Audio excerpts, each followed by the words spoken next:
अभी मैं आपके सामने एक विशेष बात रखूंगा। मेरे जानने वाले लोग मुझसे बहुत प्रश्न हमेशा करते हैं कि आपके गुरु ने जो आपको कई वर्षों तक जो साधना दी, कराई, आज भी जो कर रहे हैं, उसके आपके बड़े बड़े अनुभव हम लोग सुनते हैं। आपके गुरुदेव भी बताते थे, आपके कुछ परिजन भी बताते हैं, कुछ परिचित लोग भी बताते हैं, आप भी बताते हैं। तो आपको ऐसा कोई रहस्य अपने साधना से आपको प्राप्त है कि आप उसको जनमानस में भी बता सके? कारण क्या है कि आज कलयुग में बहुत सारे विरोधाभास सनातन धर्म में हो गए हैं।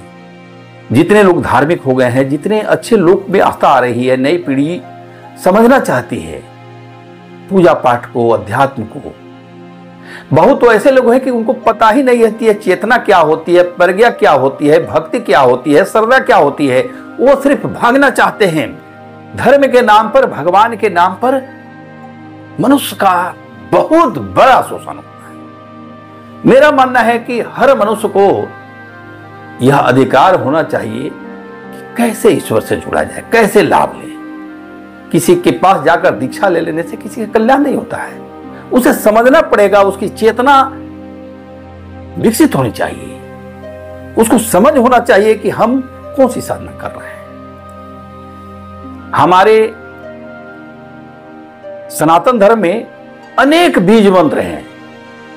प्रणव बीज मंत्र से भगवती के अनेक बीज मंत्र हैं।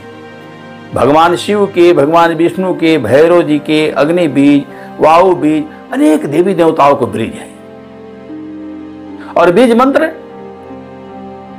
ऐसा प्रभावी है कि जैसे हम कोई जमीन में कोई बीज रोपण कर देते हैं, वो बड़ा वृक्ष बन जाता है, वैसे ही बीज मंत्र है। जब आप जप कीजिएगा, उपासना कीजिए, तो बहुत बड़ा उसकी ऊर्जा फैलती है और आपके जीवन में बहुत बड़ा कल्याण होता है। आज मैं एक ऐसा रहस्य आपको बताना चाहता हूं कि आप जानें। शास्त्र क्या कहता है मैं नहीं समझता हूं, मैं उसे जानना भी नहीं चाहता हूं। बहुत ज्यादा चीज जानना भी नहीं चाहिए, आदमी पागल हो जाएगा। अगर पूर्व जन्म के कई जन्मों की बात अगर किसी को याद रहे, तो अगर वो साधक नहीं होगा, संयमी नहीं होगा, तो डिप्रेशन में चला जाएगा। तो इसीलिए ईश्वर की तरफ से विधान है कि याद ही नहीं रहता है, कुछ दिन की बात ही लोग भूल जाते हैं। तो त्रिकोण रहस्य शास्त्र में सबसे बड़ा है ट्रेंगल, त्रिकोण। ये त्रिकोण क्या है? अब शास्त्र कहता है कि ब्रह्मा, विष्णु, महेश, त्रिशक्तियां, महाकाली, महालक्ष्मी, महासरस्वती। बहुत बड़ी बड़ी बातें हैं, बहुत रहस्यमय चीजें हैं। लेकिन मैं त्रिकोण पर आपको बताना चाहता हूं। क्या है त्रिकोण? ये मूल अध्यात्म का मूल जो रहस्य है, वह है त्रिकोण। मेरे हिसाब से, मेरे अनुभव कहते हैं, मैंने जो देखा है, समझा है, अनुभव किया है, देखा है, उसमें ट्रेंगल तीन, ये त्रिकोण जो है, ये इस पर तीन शक्ति विराजमान है। एक पर भगवान विष्णु, महाविष्णु, एक पर शिव, सदाशिव, एक पर भगवती आदिशक्ति। ये तीन है। अब लोग पूछते हैं कि ये तीनों में श्रेष्ठ कौन है? तो त्रिकोण जब होगा तो एक ऊपर होगा और फिर दो साइड में होगा, एक बाएं एक दाएं। तो ऊपर अगर भगवान विष्णु बैठे हैं तो लोग शास्त्र में कंफ्यूज कर जाते हैं। भगवान विष्णु ही श्रेष्ठ हैं, उनके अलावा जगत में कुछ भी नहीं है। दो तो प्रकृति पुरुष हैं, शिव और शक्ति, जो नीचे हैं। ये बहुत लोग इस पर बोलते हैं, बहुत सारी किताब में भी इसकी चर्चा है। मेरा अनुभव है कि ऐसी बात नहीं है। अगर उस त्रिकोण को घुमा दीजिए, वो घूम जाए, तो वह कोना नीचे आ जाएगा और फिर एक दूसरा कोना ऊपर चला जाएगा। जैसे आप घुमाइएगा, ये कोना ऊपर चला जाएगा। तो ऊपर भगवान शिव बैठे हैं, जो नीचे बैठे थे वो ऊपर अब चले गए खिसक के, तो ऊपर बैठे हैं। तो अब यहां लोग क्या बोलते हैं कि शिव ही श्रेष्ठ है, शिव ही पूर्ण है, और नीचे प्रकृति है और भगवान विष्णु है जो जोगमाया भी है, और आदि अनंत शिव की उपासना करनी चाहिए। अब आपके मन में है कि भगवान शिव ऊंचे हैं, भगवान विष्णु और शक्ति जो हैं वो नीचे हैं। अगर फिर आप उस ट्रेंगल को इधर कर दीजिए तो शक्ति ऊपर चली जाएंगी और भगवान विष्णु और शिव नीचे चले आएंगे, एक दाएं एक बाएं। तो यहां होगा कि जो भगवती है वही शक्ति है, वही पूर्ण है, और जो भगवान शिव हैं वो क्या है, शक्ति के बिना शिव कुछ नहीं कर सकते हैं। अब भगवान विष्णु जो है शक्ति के अधीन ही है ये दोनों। फिर यहां हो जाएगा वही भेद कि कौन बड़ा कौन छोटा। मेरा अनुभव कहता है कि नहीं, ऐसी बात नहीं है। इसका सबसे बड़ा उदाहरण मैं आपको दे रहा हूं। ये महाभारत काल में भगवान कृष्ण ने अर्जुन से कहा था कि भगवान शिव की आराधना करके पाशुपतास्त्र और सब उनकी कृपा लेने के लिए भगवान कृष्ण ने कहा था, जो भगवान विष्णु है। भगवान श्री राम जब लंका जा रहे हैं तो समुद्र तट पर श्री रामेश्वर जी की प्रतिष्ठा करते हैं। क्या कि मैंने पढ़ा है शास्त्रों में कि भगवान राम जो हैं अपना आराध्य मानते थे भगवान शिव को, और भगवान शिव अपना आराध्य मानते हैं भगवान राम को। तो ये ट्रेंगल का रहस्य जो है सो आप समझिए, पहले सुनिए। ये शिव और शक्ति और भगवान विष्णु एक ही शक्ति के तीनों, न कोई छोटा न कोई बड़ा, कोई भेदभाव नहीं है।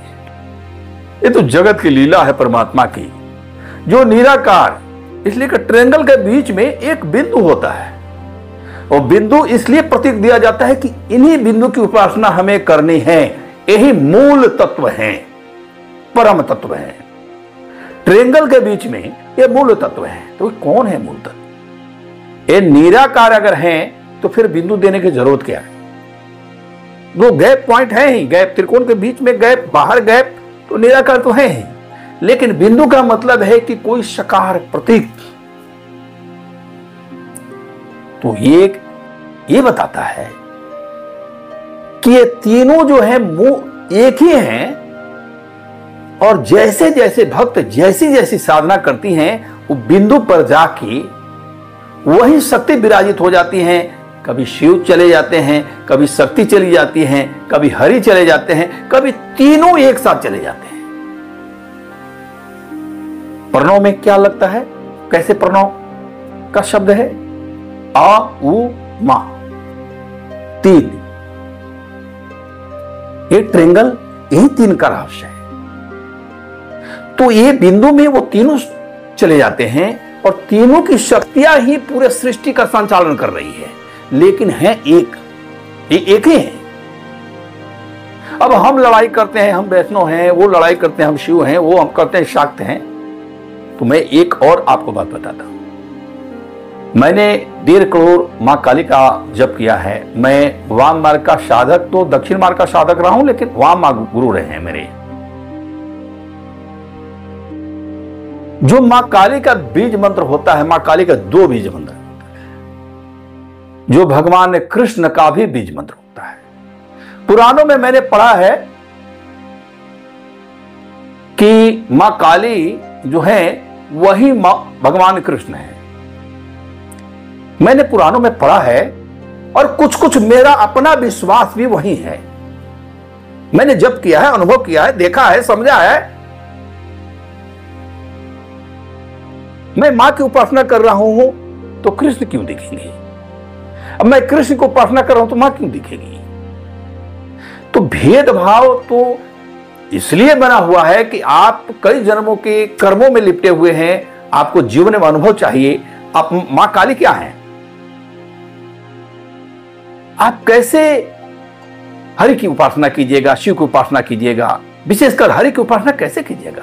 सात्विक है, वैष्णव है, लेकिन शास्त्र में प्रमाणिक है, बहुत सारे प्रमाण हैं कि भगवान ऐसे भक्त के बस में हो जाते हैं जो उनको तराजू से उन शालिग्राम जी को रख के मांस तोड़ता था। ऐसे भक्त के बस में भगवान हरि है। तो यहां क्या है, आचार विचार नहीं है, यहां भक्ति श्रेष्ठ है, भावना श्रेष्ठ है। यहां आपको रोना पड़ेगा, गाना पड़ेगा, तड़पना पड़ेगा विरह में। तो ये त्रिकोण का रहस्य है। मैं इस पर एक और चीज आपको बता रहा हूं। इसी त्रिकोण में एक और त्रिकोण डाल दीजिएगा तो ये षटकोण बन जाता है। षटकोण क्या है? पूरे ब्रह्मांड की एक चक्र। पृथ्वी जो है हमारे इस ब्रह्मांड में ऐसे ऐसे कितने लोकांतर है जो हमारे ग्रंथों में इसकी चर्चा नहीं है, हम जान ही नहीं सकते हैं। जैसे लोग बोलते हैं कि स्वर्ग कहां है, तो स्वर्ग आकाश में कोई लोक है जिसको स्वर्ग लोक कहते हैं, लेकिन मैं कहता हूं कि ऐसी बात नहीं है। स्वर्ग लोक इसे पृथ्वी पर एक बहुत बड़े ऊंचे स्थान पर है।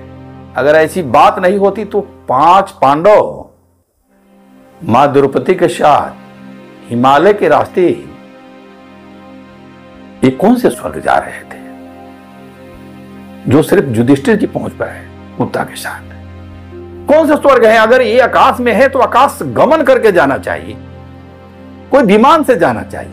हिमालय के रास्ताओं में सीढ़ी से कैसे जा सकते हैं? इसका मतलब है कि कोई आखिरी चोटी है जो पृथ्वी के लोगों से दूर है, पृथ्वी के लोग नहीं देख सकते हैं, वहां से क्रॉस नहीं कर सकते हैं। बहुत घटनाएं हैं। तो षटकोण जब आ जाते हैं तो पूरे ब्रह्मांडीय इनमें रस आ जाता है। और इस षटकोण में भी मूल बिंदु और हर कोण में बिंदु, वो क्या प्रतीक है, इस पर कभी मैं आपको बताऊंगा। लेकिन आप इस बात को समझिए, मुझे साधना में मेरे एक शिष्य हैं, मैंने उनको बहुत सारी साधना कराई है। मुझे लगता है कि अभी तक 50 लाख से ऊपर मंत्र का जप उन्होंने किया है। पिछले जन्म के बहुत बड़े साधक भी हैं। 15 साल हो गया। हमारे एकमात्र ऐसे शिष्य हैं जिनको मैं थोड़ा अपना शिष्य कह सकता हूं। नहीं तो शिष्य परंपरा में आज मेरा बहुत सारा विश्वास नहीं है, और गुरु परंपरा में भी मेरा अभी पूरा विश्वास नहीं है। इसलिए संजोग से ईश्वरीय कृपा से अच्छे गुरु मिलते हैं या कृपा से ही अच्छे शिष्य मिलते हैं, नहीं तो अधोगति हो जाती है। तो उस शिष्य ने अपने साधना के दौरान उनको एक चीज का ज्ञान हुआ था कि ओम नारायणी शिव शिव हरि हरि। किसी लोक में वो गए थे और वहां कीर्तन हो रहा था, भजन हो रहा था, ओम नारायणी शिव शिव हरि हरि। बड़ी विचित्र कहानी है उस शिष्य की, हमारी कभी बताऊंगा। लेकिन ये क्या प्रतीक है? ये षटकोण का रहस्य है। ओम नारायणी या देवी सर्वभूतेषु शक्ति रूपेण संस्थिता नमस्तस्यै नमस्तस्यै नमस्तस्यै नमो नमः, ये भगवती का मंत्र है। लेकिन इसी दुर्गा सप्तशती में शरणागत दीनार्थ परित्राण परायणे सर्वस्यात्री हरे देवी नारायणी नमस्तुते, नारायणी का सर्व मंगल मांगल्ये शिवे सर्वार्थ साधिके शरण्ये त्र्यंबके गौरी नारायणी नमस्तुते, नारायणी। यानी एक महाशक्ति है जो नारायणी है। तो नारायणी किसको कहते हैं? नारायण की शक्ति। लेकिन दुर्गा सप्तशती में तो कहा जाता है कि भगवती के नारायणी नाम से इतने संबोधन है, ये मूल एक शक्ति ही त्रिशक्ति के रूप में बटी हो। तो ओम नारायणी शिव शिव हरि हरि कलयुग में ये एक मंत्र है, सिद्धों के द्वारा, साधकों के द्वारा, इष्ट के द्वारा। ओम प्रणव नारायणी भगवती, अब 2 बार शिव शिव, 2 बार हरि हरि। इनके कीर्तन करने से आपके जीवन में बहुत सारे परिवर्तन हो सकते हैं। आगे इस पर मैं व्यवस्था कर रहा हूं। अगर जीवित रहा तो बहुत सारी व्यवस्था होगी, इसलिए कि मैं चाहता हूं कि अच्छे लोग अध्यात्म में आए, अच्छे लोग अध्यात्म को जाने। और अध्यात्म का मूल रहस्य लड़ाई झंझट नहीं है। हमको आत्म दर्शन चाहिए, हमको अपने आप को जानना है, हमको ईश्वर को जानना है। हमारे कई जन्मों के जो है दुष्कर्म है उसे हमको अपने जीवन से हटाना है। हमें अच्छा व्यक्ति बनना है, अच्छा मनुष्य बनना है, हमें देवत्व की ओर जाना है, हमें असुरत्व की ओर नहीं जाना है। हम पशु बनना नहीं चाहते हैं, हम ईश्वर बनना भी नहीं चाहते, हम सिर्फ मनुष्य बनना चाहते हैं। हम भक्त बनना चाहते हैं, हम श्रेष्ठ बनना नहीं चाहते हैं, हम सेवक बनना चाहते हैं, हम प्रसिद्ध बनना नहीं चाहते हैं। हम दो चार व्यक्ति भी हमारे जीवन में आए, उनका मेरे हाथों से ईश्वर कल्याण करा दे, ये मेरी जस गाथा होगी, मेरी प्रसिद्धि होगी। तो ये त्रिकोण रहस्य जो मैं बताया, इस पर कभी मैं बताऊंगा कि मां काली कृष्ण है और कृष्ण काली हैं, और शास्त्र में कहीं कहीं लिखा हुआ है कि राधा जी भगवान शिव हैं। ये भी शास्त्र में लिखा हुआ है। और शिव जी राधा बन गए। उनकी बांसुरी जो है भगवान कृष्ण के मुख पर, वो भी शिव जी है। बड़ी बड़ी विचित्र लीलाएं हैं सृष्टि का। कभी किसी पर दोषारोपण मत कीजिए, हमेशा खोजने का प्रयास कीजिए। जो खोजा वो पाएगा निश्चित। और खोजने के लिए जुनून नहीं, विज्ञान नहीं, महाविज्ञान की जरूरत है। महाविज्ञान क्या है? ध्यान, साधना, प्राणायाम, उपासना, साधना, निष्कपटता, निश्चलता, तन्मयता, प्राकर्म, शुद्ध कर्म। किसी की बात नहीं सुनी है। समाज में ऐसे लोग हैं, बाप रे बाप, भगवती बचाए, फंस जाइएगा। आप मत सुनिए, त्रिकोण रहस्य को जानिए। और बहुत लोग बोलते हैं कि ये सब देवी देवता सीमित दायरे में हैं, इनसे ऊपर निराकार है। निराकार को कौन देखेगा? निराकार को निराकार से मिलेगा निराकार। निराकार को देखने की विधि नहीं है। ध्यान की भी जब परम अवस्था में आप जाते हैं, ध्यान क्या है? आज्ञा चक्र पर आपका तीन नेत्र खुल जाना। तो आज्ञा चक्र पर आप जब ध्यान करते हैं तो शून्य में जाते हैं आप, शून्य में, फिर महाशून्य में, और फिर कोई प्रतिबिंब वहां आता है, प्रकाश आता है, वहां कुछ कुछ दिखने लगता है। तो फिर निराकार कहां हुआ?